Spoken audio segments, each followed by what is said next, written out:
भारत का इतिहास गौरवशाली रहा है, लेकिन इसमें एक काला अध्याय भी जुड़ा है, औपनिवेशिक शासन का। सन 1757 में प्लासी के मैदान से शुरू हुआ यह शासन लगभग 2 शताब्दियों तक चला।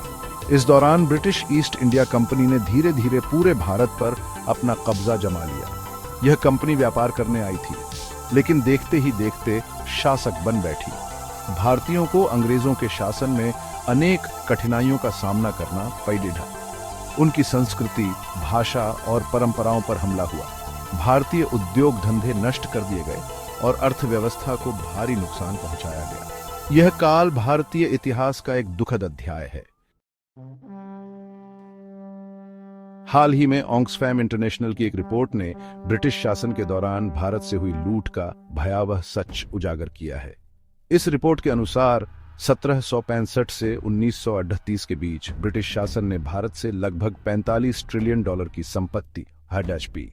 यह एक अकल्पनीय राशि है जो आज के समय में दुनिया की कई बड़ी अर्थव्यवस्थाओं से भी ज्यादा है।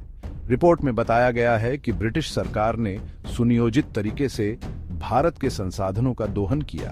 कच्चे माल को जबरन कम दामों पर खरीदा जाता था और तैयार माल को ऊंचे दामों पर बेचा जाता था। इसके अलावा भारतीय किसानों और बुनकरों पर भारी कर लगाए जाते थे। अंग्रेजों ने भारत को लूटने के लिए कई तरीके अपनाए। एक तरीका था कच्चे माल का शोषण। भारत से कपास, चाय, नील जैसी वस्तुएं कम दामों पर ले जाकर इंग्लैंड में ऊंचे दामों पर बेची जाती थी। इससे भारतीय उद्योगों को भारी नुकसान हुआ और अंग्रेजों को भारी मुनाफा।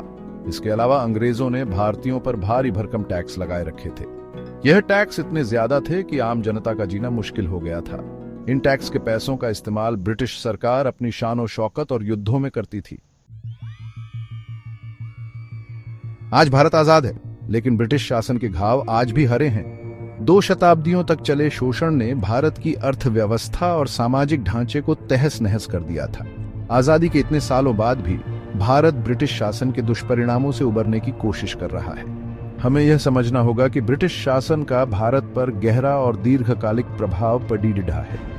ऑक्सफैम की रिपोर्ट इस बात का जीता जागता सबूत है कि ब्रिटिश साम्राज्य ने भारत का किस तरह शोषण किया।